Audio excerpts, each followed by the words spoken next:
Hello, everyone, and welcome to SCORE Fairfield County's live webinar on Grow Your Business with Digital Marketing. I'm Bob Hogan, the webinar coordinator today and a business mentor here at SCORE Fairfield County. I'll be your host today, and our presenter is Ramon Peralta. More on Ramon in just a minute, but first some brief information on SCORE. SCORE is a nonprofit national partner of the SBA, and we offer three primary value-added services to small business owners. First of all, we offer free one-on-one business mentoring, and you can access that using the yellow bit.ly link that you see on the screen. And we can deliver that in face-to-face, via video, telephone, whatever works best for you.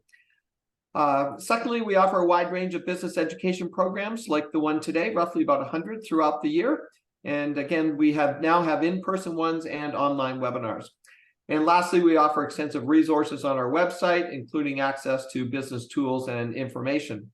Our next live webinar will be Tuesday, December the 19th at noon.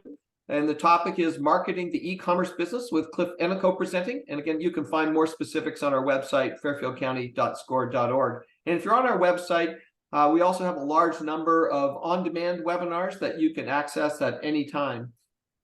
Just some logistics about today's event. We have set aside time for questions at the end of the presentation. So as soon as Ramon's done his prepared remarks, we'll take as many as we can up until the top of the hour. And to do that, please use the Q&A button on your screen. It'll like to be either at the top or the bottom of your screen. We will end sharply at 1 o'clock to respect your time. The webinar is being recorded and a link will be available on our website within the next day or so. It's now my pleasure to introduce our speaker today, Ramon Peralta. Ramon is the founder, CEO, and Chief Brand Officer at Peralta Design and leads a team that brings your brand and business to new heights by providing the rocket fuel your business needs. Peralta Design's slogan, "We Launch Brands," demonstrates their commitment to elevating entrepreneurs and businesses through comprehensive digital strategies. Ramon and his team work with clients to analyze the potential improvements that could be made to their business using branding and digital marketing strategies and how to generate a fast return on investment. I'll now turn it over to Ramon. Ramon, it's all yours. Thank you, Bob. Thank you, everyone, for taking some time today to hopefully glean a bit of wisdom or a few nuggets that are going to help you grow your business through digital marketing. A little bit about me. I think you could describe me as what I like to think of as a reluctant entrepreneur. Meaning someone that didn't initially set out to just start their own business, but rather I always kind of had my business on the side. I always kept a corporate job or a full-time job, if you will, kind of moonlighted with my business. I was on the team that started Priceline. That is the claim to fame. That was back in 1998. It is a place where I really fell in love with this process of launching new businesses. So Priceline was just one of 400 patents that my old boss, Jay Walker, had. And every day we would kind of look at businesses, patents and try to see how can we turn those into businesses. I had a wonderful time working there at Walker Digital, learned a great deal. Unfortunately or fortunately, depending on how you look at it, in 2008, I kind of fell victim to a wave of layoffs during the Great Recession. I went and kind of did some soul searching after being unsuccessful in trying to find employment during that time. And after doing some soul searching, realized that perhaps my true mission was to help others launch their businesses, because I knew that if I was displaced during that time, many other people were. And so over the last 15 years, I've been growing Peralta Design into the full service digital creative agency that it is today. But we remain true to our core mission, our why, which is we're here to help other people, which is why I have this long-standing partnership with SCORE. And today we're going to focus primarily on digital marketing. And you see all these different logos here and accolades. I did launch a book last year. I did appear on the Today Show, and all of this is possible through effective digital marketing. I say that because during COVID, I put out over 150 two-minute videos, these informational pieces of content. And we're going to talk today about what the correct ratio is.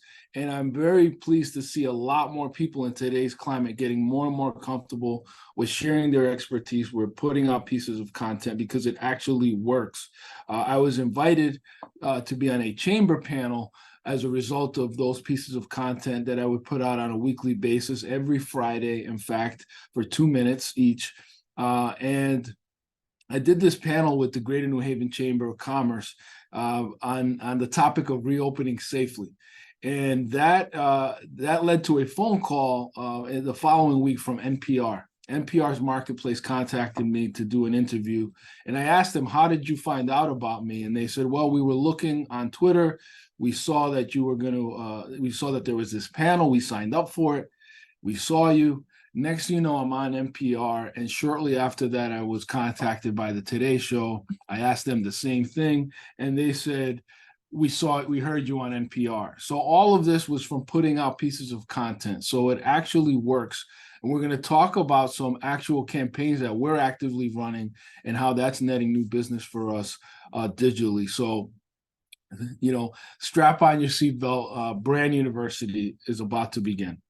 So this is my team now, and I've grown this business through effective digital marketing strategies. I'm more than thrilled. I could never have dreamed to be leading such a great team of individuals. And in many ways, I feel like this. I feel like the Avengers. And we're going to talk about how your story gets woven into your digital marketing, right? How your origin story. And if you're a nerd like me and you like Marvel and collected comic books as a kid, you'll understand this applies to business. This idea that the adversity and the challenges you overcome become your superpowers. So think about this as we go through this presentation. What's your business origin story? That could prove a lot of content for you that you could use in your strategy to reach your target audience, to convert visitors, to raise brand awareness. Because if you don't tell your origin story, if you don't weave those challenges, you lose the opportunity to be relatable, and you lose the opportunity to differentiate yourself, because although you may be providing a service that's already out there, very few of us are in such a unique space that nobody else is doing it. We're all going to have competitors. So one of the things that's going to differentiate you is to share your origin story. And it may be something that you're not proud of, or you're ashamed of, or you don't like to talk about. But in fact, if you make yourself vulnerable, you'll find yourself to be more relatable, and you'll find yourself connecting more. People will want to do business more with you because of your origin story. So don't be afraid to share that. So let's dive right in. We're going to go over this agenda in short order. I know it's going to be daunting. There's a lot to be learned here, but I am going to save some time at the end for Q&A, which is oftentimes my favorite part of the presentation, because I can walk away knowing that I covered those areas that were most important to you. So marketing is this big, vast, world, right? People toss these words around, but it encompasses advertising. Okay, that's when you're spending money to promote your brand. Branding, we're going to talk about that a lot. Social, digital. We'll talk a bit about SEO. We'll talk about platforms that might serve you better, but it's a lot to digest. And I hope that those of you that are joining today will also actually watch it again on the link. That way you don't really have to take notes. This is going to be made available for you. And again, I can be reached as well. So I always use this slide, even though this particular deck is going to be focused on digital marketing. I use it because when people hear the word brand, they think, well, I have a logo. It's so much more than that. It encompasses your brand story. I shared with you our brand story, the strategies, the trust, the guarantees, the customer experience, the target demographic. All of this is part of your brand. And all of this can be interwoven into the fabric and the content that you put out through the use of digital marketing. I want all of you to think of your business as a rocket ship. All right, and it's broken up into these three sections. The top of the ship, which is what people see first, right, or most often or remember, is your brand. That's your brand identity, your messaging, your brand story, your slogan, perhaps, your color. Many of you might see on screen that I'm wearing a red watch. I always have something red, and if you've been to our offices, you'll see that red is a very prominent color. It's our brand color. The body of the ship is the hull, right? That's your website. That's your digital footprint. Sometimes I refer to it as your house or getting your house in order. And you wouldn't send out invitations if your house wasn't ready for company. So too often times we're spending money on advertising and marketing, and our house isn't in order. Our brand isn't consistent. And then we wonder why we're not getting the results that we should be getting. Digital marketing, think of that as the engine, and that's where we're going to spend most of our focus today, is the engine, right? We're going to assume that you've got the branding in order, and we're going to kind of do a high-level recap on what good branding is, and we're going to assume that your house is in order, and again, we're going to do a recap of what a good website should look like. But the digital marketing aspect is where you're going to be spending money, and it's very important that you do SMART goals so that it's measurable. You can tell whether you were successful or not, and that you can also do some forecasting, and you can kind of predetermine how much what's my return on investment, what's my ROI. So we're going to cover those things in detail. But I want you to think of, when you hear the term launching brands and the rockets and all that other stuff, this is what I'm thinking of, and I want you to think of your business in this way as well. So from a pre-flight checklist, as any pilot or driver knows, before you take off, you want to go through these steps. We're going to focus on a few of these today. We can't cover them all. There are different presentations that I do for SCORE where I dive deeper into branding or into web development. But in this case here, we're going to focus on your branding, your website, and your digital marketing strategy primarily.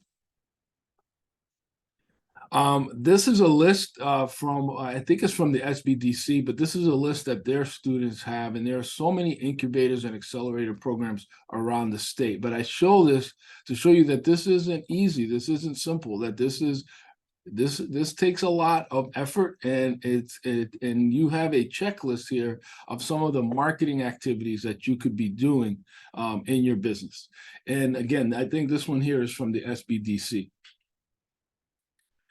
So let's start first with your brand story. I gave you guys a really brief version of our brand story. Something tragic happened. I found myself in a situation where I had to go full time. I had to ask myself, what's our mission? And you know what? That 15 years later, we're still asking ourselves, are micro businesses our focus? Should we be spending time volunteering for SCORE? Should we be out here trying to make a difference and trying to educate the small business owner, the micro business, the reluctant entrepreneur? And the answer is yes. And that's why your mission is so critical, is because employees are going to come and go. Your team is going to grow. The wave of business is going to ebb and flow. But you should always feel that you're being true to your mission. So as you think of your brand story, and you're asking yourself, these are some basic questions that'll get kind of the gears turning. Why are we here? What problem are we solving? How are we making the world a better place? Why are we different? Who is our target audience? And at the end of the day, remember to be true, be authentic, be honest, and be a good human. The Lord knows we need more of that. But these are key questions to ask yourself as you begin to craft your brand story and you begin to craft your messaging, because this is what your clients are going to buy into. This is what your employees are going to buy into. And we're going to show some stats on how like 80% of today's consumer expects the brands that they support and work for to be making a difference in some form or fashion. Brand naming and brand identity, we're going to touch on this briefly, but it's so important today because there's this concept of debranding. But first of all, you want to make sure that your brand will reproduce well, whether it's small or large. You want to have thought being applied to the psychology of color, Don't just go with your favorite color. You know, if you were opening up a financial services company and pink was your favorite color, it probably would not evoke the sophistication or the trust or the stability that people seek for in financial institutions, right? But at the same token, if it was a candy shop or if it was a daycare, maybe that would be a better color for it, or a sleep center, right? So there are colors that evoke certain psychologies, and there are textbooks on this topic. Ask yourself, are the fonts in alignment with the voice of the company? Are there any design elements, right, that can migrate from the logo over into other aspects of your brand? This is a brand identity example of a special needs coffee shop, bookstore / coffee shop here in Trumbull, Connecticut, that we branded. And it was important for us to share this because you can see how the full logo then gets debranded to just the icon, and the icon itself works well on swag and on uniforms. And those are the kind of things you should be thinking about as you're developing your brand identity. And if you've already got one, you can create a family of brands. You can create a version of your logo that's debranded. And we're seeing it happen a lot. And in this next slide, you can see Willis Tower Watson is now WTW. You know, Weight Watchers has just got the WW icon. You know, even at PD, you know, we have just the PD icon and we can use it. And that was a commemorative alpha mug for any alphas that are on the line. You want to have a version of your brand that is simple. Today, we're competing with real estate on phones, right? People are on smaller devices, handheld devices. People aren't in front of a desktop that much, so you don't have a lot of real estate to play with.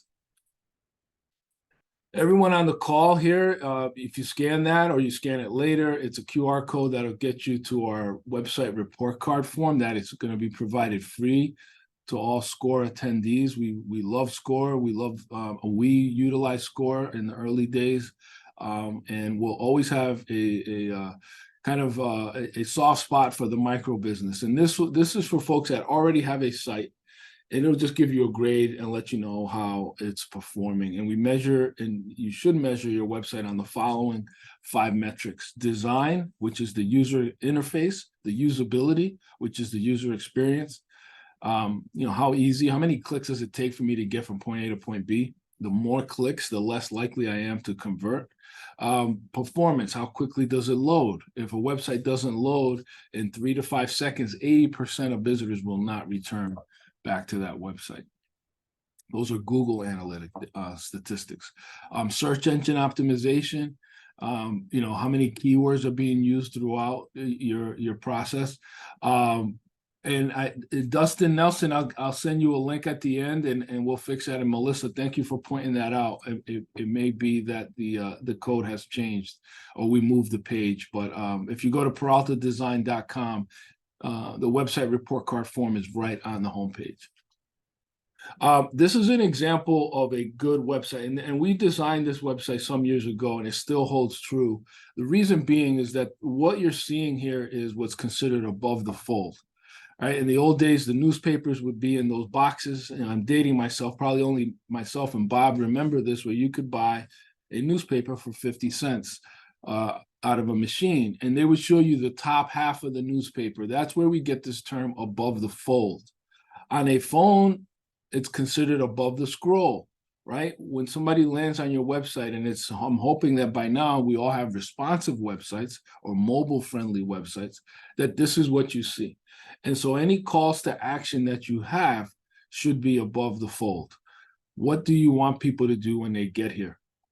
When you look at a website, think of this. This is being done with like Hotjar, which is a heat mapping software. People look at a website from the upper left. So that's where your logo should always be. They go across to the right. So the first call to action or the prominent call to action should be in the upper right, because that's the second place people look. Then they scroll diagonally down to the lower left, back to the right, and then diagonally back up to the middle. So in this case here, these guys, one of their differentiators was that they had staff, that they had human beings answering the phones. So they wanted to have this call us now in more than one location. But for you, it might be book an appointment, free estimate, email us, contact us. You can have a myriad of calls to action, but it's very important that they be easy to find and that they be above the fold. So now let's assume your brand's in order, your website's in order. Let's talk a little bit about the marketing funnel. And we're all in this marketing funnel. And this marketing funnel is, as old as time. It's just now we apply it to digital marketing, but this same thing applies for TV, for radio, for print. This idea here is, and thank you, Kelly, for making me feel a little bit younger.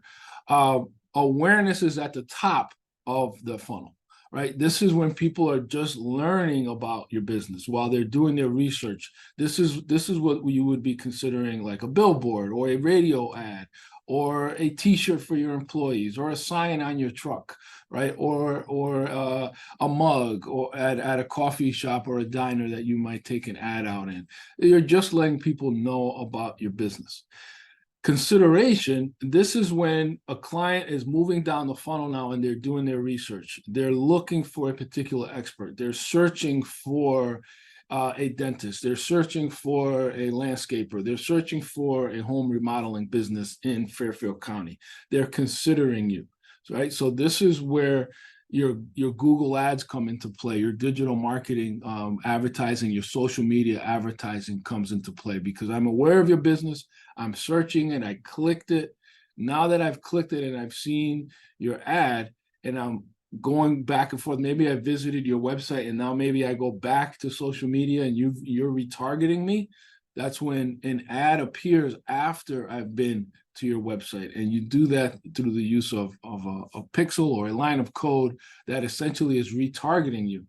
The beauty of retargeting is that if I'm just aware that you're a home improvement specialist, and I go to your website and I click and I go to your website because I clicked a social media ad for a home improvement specialist. But when I go to your website, I go to bathroom remodels. An example of retargeting would be that when I go back to social media, I don't see your general ad anymore. I see an ad specific to bathroom remodel, right? And a digital marketing expert can help you do that. So you're getting more and more refined. So these are high intent users now looking for something very, very specific. And if they click, I want a free estimate, you've converted them. Congratulations. So you've moved them down that funnel. Retention is a key piece of this funnel as well, because retention is when you have a relationship, if you have a database. If you were in the room right now, I'd ask you all, how many of you have a database of your existing clients? And those are the people that you should continue to nurture, right? Keep that relationship going, give them value, send them tips, send them offers, send them information on how to keep their home insulated, or how to keep their lawn looking great, or how to keep their computers free from viruses. Whatever service that you're offering, retention is not about selling. It's just about staying in touch with them and giving them value. So SMART goals are important because a lot of people say, I just want to get more clicks. I just want to get more customers. I want to get more business, right? Those are too vague. So if you just said to me, I just want to get more business, and you were doing a billboard and you were doing a radio commercial and you said, and I want to do some digital marketing, throw that into the mix, you're really taking a shotgun approach. So it's going to be very hard for you to know what is actually making the phone ring or what is actually making the emails come in. And so try to set these SMART goals. And this information is here based, it's an acronym for specific, measurable, attainable, relevant, time-based. So something that's specific and measurable, like I want to get more YouTube subscribers, or I want to get more followers in Stratford, or I want to, promote, my electrical contracting services. Even though I do all kind of home improvements, I want to focus on electrical and I want to grow that side of the business. That's actually measurable. And if you said, hey, I want to do it by Q1 of 2024, or I want to do it by Q2 of 2024, you've now made it time-based, right? So those are great ways for you to decide whether or not the marketing efforts that you're doing are taking place. If someone engages our firm and we recommend, say, a 3-month campaign, we can have metrics and data within that time to show you whether or not this worked. So it's very important to have SMART goals and not just goals. Another key piece that a lot of people fail to focus on here is understanding who your audience is. What are their needs? What are the pain points? Some of the things you can ask yourself and your clients, right? Who are your competitors? Where does your target audience conduct their service research, product research? Create a buyer persona. What does your ideal customer look like? If you've had a great client and you want more of them, look to see what are the key attributes of that particular client. Are they from a certain industry? What was important to them? Why did they choose you? What did they complain about? Usually a client, if you pay attention, they will complain about the last vendor they had before they came to you. So we would often hear, for example, the last agency we used just didn't listen to us.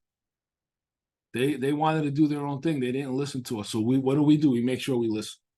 Or they would say, the last agency we worked with never got back to us or took too long to get back to us. Hey, everybody, this client, get back to them immediately, right? So you address the pain points. Part of why we're W-2 and not, consultants is so that we can be responsive to our clients. We know that's a pain point in our industry. And so if you pay attention, you'll figure out what are the pain points in your industry and what are some of the ways that your business is going to address those. Market research is important, of course. It'll help you understand trends, understand your customer, provide additional insights. We don't have to go deep into the types of research, but basically this is something that you don't want to go into blind. And if you work with any agency worth their weight in gold, is they're going to do this for you, right? They're not going to just do something without doing the proper research. Creating a buyer persona is important. We kind of touched on this a little bit, but I would go a step further and say that if you've had a client that you had to fire, and yes, that happens. And if it hasn't happened yet, it will. It's kind of like a guy that rides a motorcycle. If he hasn't gone down, he will. It will happen. There will be buyers or clients that you want to get rid of. Try to have a persona. What ad did we put out that attracted that person? What did we say in our marketing that attracted that kind of a buyer? Did we put out something where we were the cheapest, or we were the low price specialist, and now you're going to get bottom feeders that are going to also leave you for price, right? Ask yourself, who are we trying to go after? And then look at your marketing and say, is the marketing that we're putting out attracting the right type of buyer that we want for our business? SEO is important for digital marketing. It has everything to do with quantity and quality. So keyword analysis is important. Backlink building is important. Content creation is important. So backlink building is great if you have guest blogs on your website, or you have partners that are in your same industry. For example, if we're an agency, we don't do printing, but we have a printing partner, and we have a link to our website on theirs. They have one on ours. That's a backlink. Keyword analysis, very, very important. Listing like the about us, listing your brand story, how you got into this business is a great way to have content that's chock full of keywords that people are searching for. And you can use Google Trends to find out what are people searching for. And once you identify the words that they're using to find your kind of business, you can make sure that those words are all over your website. And it's going to take some time. It's not going to happen overnight, but I would implore you all to have adequate content. If you have a one-page website, for example, it's going to be very difficult for you to have good SEO ranking. And this is free ranking. This is organic ranking. SEM is when you're paying to appear higher on a website. So let's talk about on Google. Let's talk about email marketing. Email marketing is important, and I like to use email marketing specifically for retention and providing information, and not so much selling. Of course, you can, but it's really for you to continue to build brand awareness, promote content, and build relationships with your existing customers. If you don't have a huge email list, then the use of lead magnets will come in handy for you. And the way you do this is you have expertise that you take for granted that other people will find value in, and you're going to have to get comfortable in giving away some of that in the form of an ebook or a PDF or an infographic or a checklist. Top 10 ways to weatherproof your home, top 5 mistakes people make when business traveling. Think of things like that you would click on to learn. And then what happens is, in order for you to download that piece of content, an ebook, a link, a list, an infographic, some information that I want from your business that you're giving away for free, the currency becomes my contact information. So now you've gotten someone to download something from you, and they're essentially giving you permission to market to them. Right now, you're not just blasting sales out to people where people unfollow you. People they understand they've gotten something from you. They're willing to exchange. That brings us to probably the most important slide in the deck here, which is I would call this the golden ratio of content marketing. So if you look at this pie chart here, I would bet that most people get this completely upside down, and they do the complete opposite. But here's my recommendation to you, is that when you're wondering what I should be posting or what should my team be posting, keep in mind that most people go online for 2 things: to learn or to be entertained. They don't necessarily go online to hey, what ad is going to pop up today? They're not going on here to be sold to. They're coming here to learn. People are learning. You can learn to do just about anything on YouTube or through a reel, or learning tips or recipes, but they're also watching funny videos. They're looking for a break from everything life has to kind of throw at us. Life is going to life. We've got to wear the world like a loose garment. So people are increasingly turning to social media, not just because they're browsing the web, but because they want to be educated or entertained. So 50% of your content is where you're giving tips and trends and guides and that kind of a thing. The other 30%, show the personality of your business through digital marketing. Highlight some of your success stories.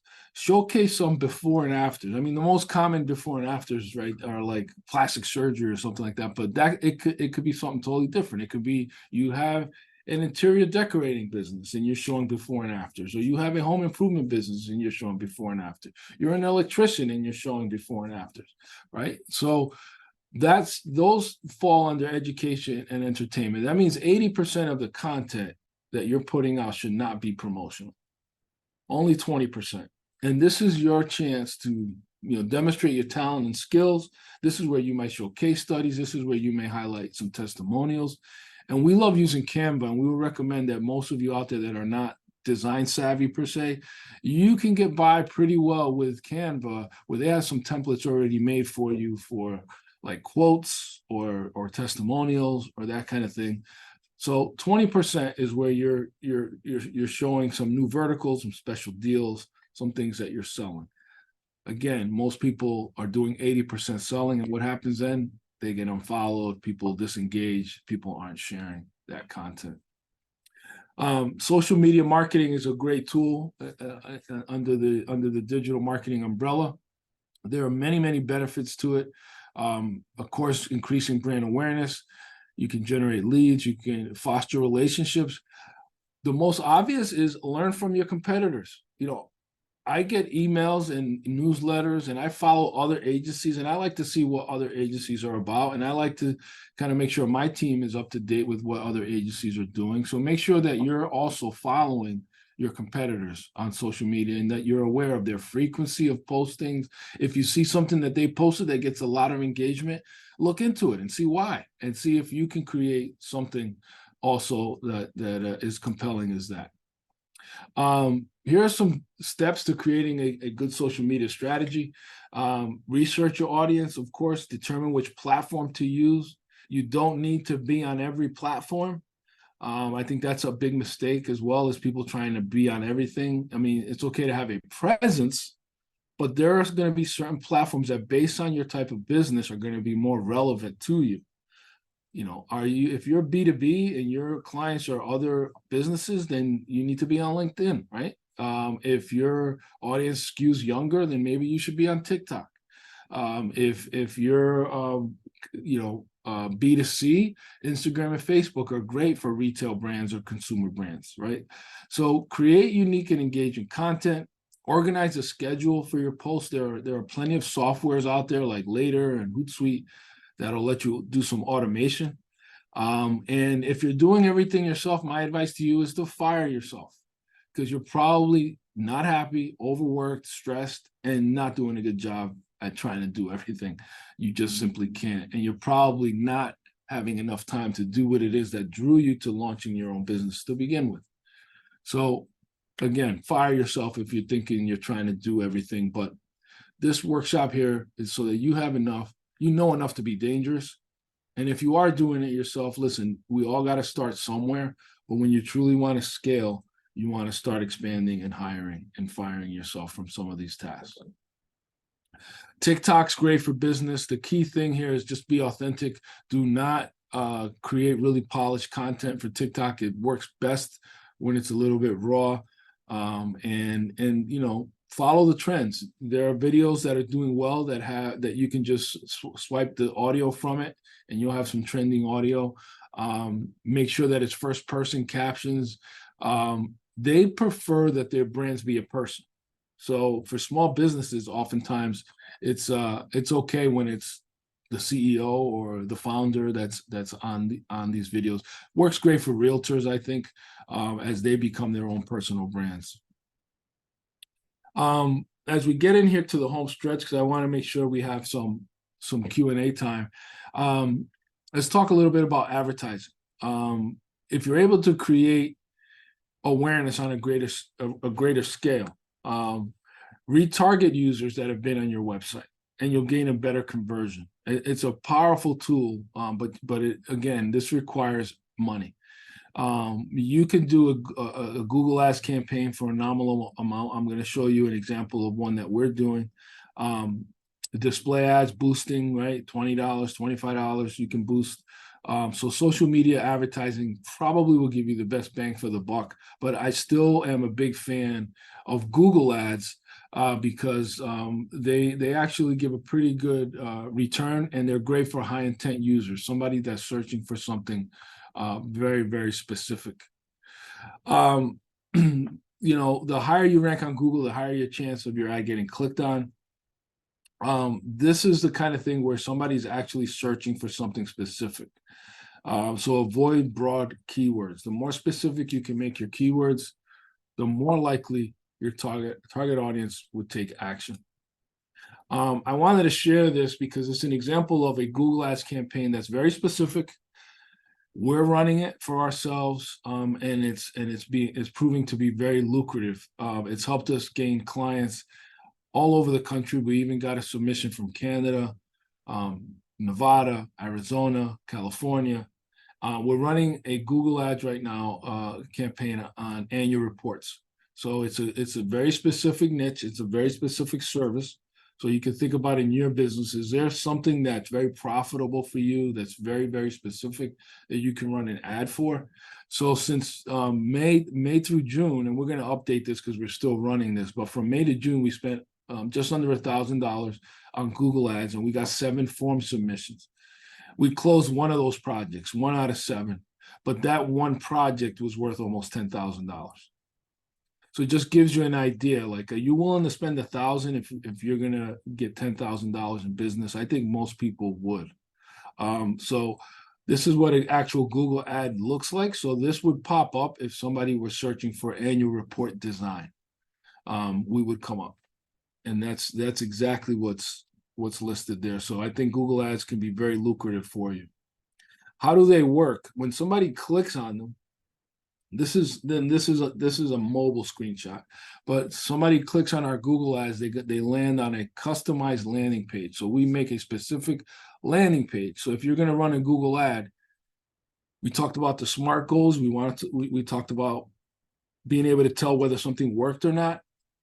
Instead of you mixing in all your traffic by sending a Google Ads click link to your homepage, it's going to be hard for you to tell where did this come from unless you dive deep into the Google Analytics. So what we recommend is creating a separate custom landing page that's connected to that ad. And once they click that, it takes them to a form, and you want people to have some skin in the game. You want to get some information. You want to kind of avoid the robots and the spammers and the scammers. So we like to qualify our leads a little bit. So if somebody's willing to answer a few questions and then contact us, then we feel pretty good that there's somebody worth following up with. But just wanted to kind of show you the steps of how the digital marketing through Google Ads actually works. And it's actually quite effective. These are some examples of creative that we use for lead magnets. We talked earlier about having an ebook or having some tips or promoting an event or something where somebody has to click something in order to exchange their information with you. In the upper right, that's an example of an ebook that one of our lobbying clients had us put together. So you would click that just to learn about lobbying, and in order to download it, you have to share your contact information, and now they have someone that they know out there is interested in lobbying. Social media advertising, this is a great place. It's the simplest form of advertising. You're all capable of it. It's very easy, boost post. And then what the cool thing is that you can really kind of select your audience. You can pick the gender, the age, the location, how long it runs, and how much do you spend. So it's great because it's easy. You can set some SMART goals with it, and you can look at the analytics and see if it worked, see how many clicks you got out of it. I know this looks like nuclear fission, but it's not that complicated. This is just showing you how you could take a piece of content. Some of you may be speaking already or giving workshops already or giving presentations. You can take a 10-minute video and you can extract audio from it for a podcast. You can extract video from it for YouTube. And then you can create shorter clips of it and use those shorter clips across different social media platforms like Facebook, Instagram, LinkedIn. And then the ones that perform well, those are the ones that you boost. Right? Those are the ones that you put money behind, and those are the ones that you try to kind of go outside of your existing geographical area. If all your friends and family love the piece of content, chances are that some strangers will love it too. So it's a good indicator that you should put some money behind that and post it. And retarget your social media audience with regular posts for paid ads, give away some free consultations. All of that will drive traffic back to your website, which is where they'll get whatever it is that they're seeking, the report card, the consultation, the estimate, what have you, the ebook. And now that you have their email address, you can then kind of follow up with them and send them out a newsletter and stay engaged. Some AI tools have come out in recent history here. These are just a few that are available. ChatGPT, of course, is great for generating captions and blogs and articles. You do have to tweak it a bit and personalize it and make sure the grammar is correct, but we all need to embrace AI. I just want to put that out there. And there are a lot of tools. There's SEO writing assistance through SEMrush. These are all recommended platforms, many of which we use ourselves. Real quickly, some case studies. We've done some digital marketing for Modern Plastics. We've helped them get to #1 and #2 on Google. We've increased, their website visits almost 400%. We've helped Vizula with Google Ads and Facebook retargeting, right? So brand awareness and conversion is very important. We got them over 4,000 clicks and an ROI, a return on investment of over 113%. Lastly, I wanted to share this quote with you that, I started out with when I talked about how important it is to share your story, share your values, and share what's important. If people believe they share values with a company, they will stay loyal to the brand. So remember to use cause marketing in your digital marketing campaigns, because more than 80% of millennial consumers expect the brands that they support to take a stand on social issues. And for you, it might look something like it does for us. It means we get involved with the United Way. It means we get involved with Junior Achievement. I love speaking to kids. Those kind of things, documenting that, sharing that on social media, that shows people what the culture is like at your company, and it's great content. I like to call it cause marketing. This is available. Let me know if this QR code doesn't work. This is available for free. These are all some activity sheets that will help each of you with a lot of the subject matter that we covered today. You can work on your brand story, your brand identity, setting SMART goals. These are all available for free at that QR code, and the link is below as well. Again, this will be on the video. If you don't capture it now, you can capture it later. We also offer these micro business packages for small businesses as well. So you can take a peek at that. This is all things that we covered today. If you've already got a website and social media and a brand and you just want to know how you're doing, we're also happy to just give you a free evaluation to get our feedback. I think it's important to get an agency's feedback as to how you're doing. And again, no one's going to judge you. We all have to start somewhere. I'm just proud of all of you for hanging in there for this hour with me to try to help grow your business through digital marketing. There's a TED Talk that I give. It's on YouTube. Just look me up on YouTube's TED Talks YouTube channel. I think for those of you that are doing everything yourself, you're going to find some value in that in growing your business as well. There's my contact information. I enjoyed it, and we're going to have about 10, 12 minutes or so, Bob, for Q&A. So I'm going to just share this last slide for you, and then you let me know when we can stop sharing, and we'll go into the Q&A. Thank you. That's great. We'll start the Q&A right now, Ramon. And as Ramon said, we'll use the rest of our time for Q&A and take as many as we can up until the top of the hour. And just a reminder, please use the Q&A button to submit your questions, and you can just type them in, as I say, and we'll take as many as we can. Dan has given us a few questions here to start us off. Ramon, the first one is posting to social media. Is there an app that formats content to social media without coding or a steep learning curve? Yes. So let me just stop sharing here in case some people want to come out on let's see here. Okay. All right. Excellent. Okay. So we have the question by Dan was is there an app that formats content to social media without coding or a steep learning curve? Yeah, I think I would probably recommend ChatGPT for that. So it's something that you can input questions or get some information as to what to post on a variety of topics. I personally prefer people to be authentic. So if you are going to use AI, SEMrush is another one that can help generate content utilizing AI. I would just say that if you go straight AI, you're going to run the risk of being generic, because it's a lot like using stock photography. If you use the same picture of a nurse, on this dentist's office, and you see that same nurse at another pediatrician's office, as a consumer, you're not going to be quite sure, is this, or, can I trust this location or this place if I recognize that this is an actor or this is a fake photo? I think the same can be said for content. You want to use content, especially on social media, as a way of getting your company's voice out, your true, authentic, tone, position, narrative. If you rely too heavily on AI, and it doesn't require code, to answer your question, if you rely too much on AI, you just run the risk of not being able to tell your authentic story.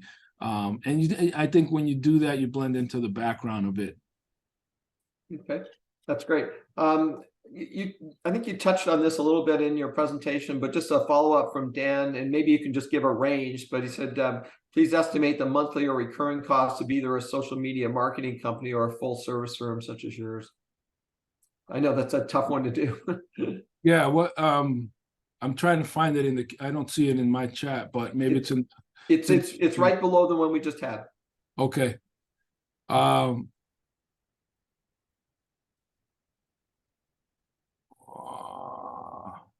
sorry, Bob, if you can repeat it for me, please. Yeah. It's on budgeting, and please estimate the monthly or recurring cost of either a social media marketing company or a full service firm such as yours. Okay, yes, for budgeting. So most agencies are going to offer modest social media maintenance plans, and those can range from anywhere from 2 hours a month, to 10 hours a month, depending on how many platforms need to be maintained.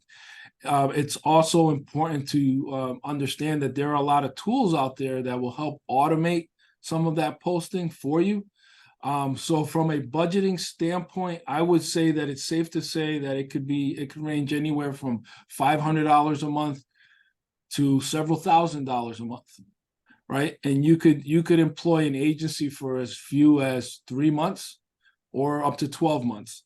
But I think from a minimum standpoint, any effort that you make, you should at least give it 3 months so that you can see some data.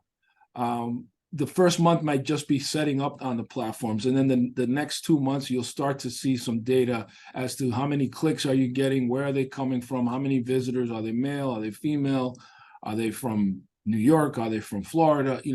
All that information. You really do need about 3 months to do it. So from a modest standpoint, I would say you could expect to spend on, and I'm not talking advertising, that's a separate spend. Just talking maintenance, probably between at a minimum $500. And then I would say that you could spend anywhere between $250 to $500 a month on the actual advertising itself. You've got to kind of find your comfort zone. I've seen people do well doing it themselves on social media, boosting posts for as little as $25 for weeks at a time, right? But whatever you're going to have to do, whatever's comfortable for you. The key thing is that remember this, good is better than perfect, right? So don't wait to get it perfect. Don't wait to have all the money. Just start testing so that you can start learning to see what might work for your business. That's great. Very helpful. Next one is from Jacqueline. Yes. Do you think I am making a mistake if 80 to 90% of my target market is the Spanish-speaking community? No, I mean, absolutely not. I think that demographic continues to grow. I would rather see people be very niche like you are when they start out, so that you can see if you're moving the needle or not. I think if you make the mistake of saying anybody can be my client and I have any service for any person, it's very hard for somebody to relay that on to more people because it's so vague. But with your approach, if you're saying, hey, to start out, I'm only going to market to the Spanish-speaking community, then I would say then you should go and meet with the Hispanic Chambers of Commerce. You should run an ad on Spanish radio. You should, you've given yourself a very narrow path, but it's actually good to start out that way. And then once you've learned what works in that community and you're generating income, you can reinvest it and say, okay, now I'm gonna take the best practices and I'm gonna go after the English speaking population. So there's nothing wrong with starting small and simple, because simple will scale. This one came in from Kaylee via the chat feature. What advice can you give new businesses that are looking to grow but don't have the money right now, besides getting loans? Yeah. I have a meal prep business and have been doing everything myself, but this is the area that I need assistance in. Yeah. Again, to your comment and during the thing about try not to do everything yourself. Yeah, I know, but you know what? When I mentioned that for a very long time, I had my business on the side. I know there are a lot of gurus, quote unquote, out on social media telling people like quit your job and go start your business. I do not recommend that. If you don't have capital, and you don't want to take out loans, there are so many accelerator programs right now throughout the state, and we're tapped into a lot of them. But there's one in Bridgeport, there's one in New Haven, there's one in Hartford called Reset. I think the Bridgeport one is the M&T Bank Business Accelerator Program. I think New Haven has one at Quinnipiac, Concorp, the Lab. And a lot of these programs you can do after work hours, and they lead up to a grant, which means it's not a loan. You can get like $10,000 or so to apply towards your business, and you're learning a lot there, from anywhere from your business plan to marketing, to taxes. So if you're not going to take out a loan, and you're doing everything yourself, you're going to need capital to pay the bill. So it's like, work, get a job, or keep your job. Don't quit your job to go do your business full time until you find yourself in a position where I'm having to turn down work, my clients, because I have to go to the office or I have to go to my job. You'll know when the right time is to break free. But I think that my recommendation to you at this point, assuming you have a job and assuming you're doing your business on the side, is to tap into the many accelerator programs that are going on right now. There's a big push in Connecticut specifically right now for micro businesses, and they're a great resource. SCORE is a great resource, and just keep learning and learning and doing, and do what you can, and your business will grow. Here's one from Brandy. How would you use these tools, digital tools, to continue to market a 100-year-old farm? Where did that one come in? Well, how would you use these tools to market a 100-year-old farm? Well, first of all, you got 100 years of content. You got 100 years of history. I think that right now there's opportunity to build a narrative around the destination of that farm. People would, I would encourage you to create a really good logo for the farm, put it on wine glasses, put it on sweatshirts, caps, all that kind of thing. Make the farm a destination. People are looking for places like that to visit. Look into the history of how the farm started. Get connected with your local chamber, make sure the chamber comes out and maybe has an event at your farm. I think that if it's a 100-year-old farm, and nobody knows about it, that means nobody has paid attention to brand awareness for that farm, and now is as good a time as any. But I think that you have a rich history, and a lot of content that can be spread out across your website and across social media. But I think right now we're seeing places getting branded, whether it's a golf course or a place where you live, a residence. Everything is getting a brand, and then everybody loves swag from that destination. So I would encourage you to brand that farm if it's not already branded, and get connected with the local chamber. But it sounds to me like you've got a lot of content to share. Okay, we'd like to get time for one more from Ellen. Do you have any concerns re security, i.e. the use of TikTok? I know there are some issues. I know that federal employees are unable to log in because of its connection to China. you've got to ask yourself what is in your comfort zone, because I personally don't frequent TikTok a lot, and it's not really due to privacy issues. You just got to be kind of savvy on these platforms. There are platforms that'll ask you in a very sneaky way password questions. They'll ask you what's your mother's maiden name, or what was your birthday, or what city were you born in. And people are playing these games, other games where they take pictures of your faces, and people are saying, it's the Chinese, or it's a conspiracy. I don't subscribe a lot to that. But you've got to do what's within your comfort zone, and you can be very, very successful and not be on TikTok. It's just one of many platforms. I did want to address Brandy. I love Jones Farm. I think you guys have a tremendous business there, and I'd be happy to talk with you guys offline, about that. I think you guys have an amazing story to tell there. And as far as the platforms go, there was a question about Threads versus X.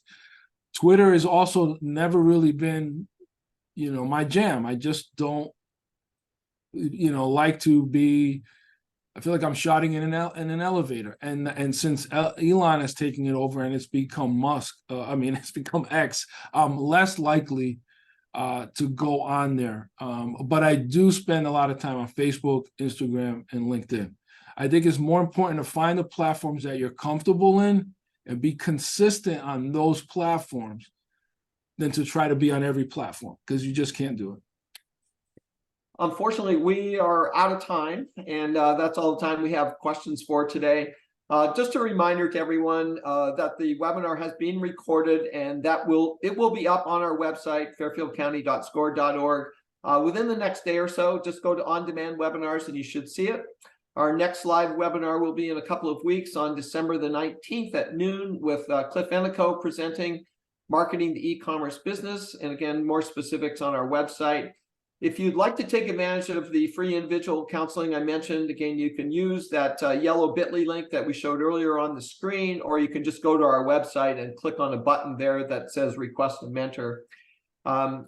When you leave today's webinar, you will be getting evaluations, and they're very helpful to us going forward. So if you could take a few minutes to fill those out, we'd really appreciate it. And so on behalf of SCORE, I'd like to thank you all for attending today's live webinar. And in closing, a big thank you and a special thank you to Ramon for the great information that you provided today. And thanks again, everyone, and enjoy the rest of your day. Thanks, Ramon. It was great. Thanks, Bob. Bye-bye. Bye-bye.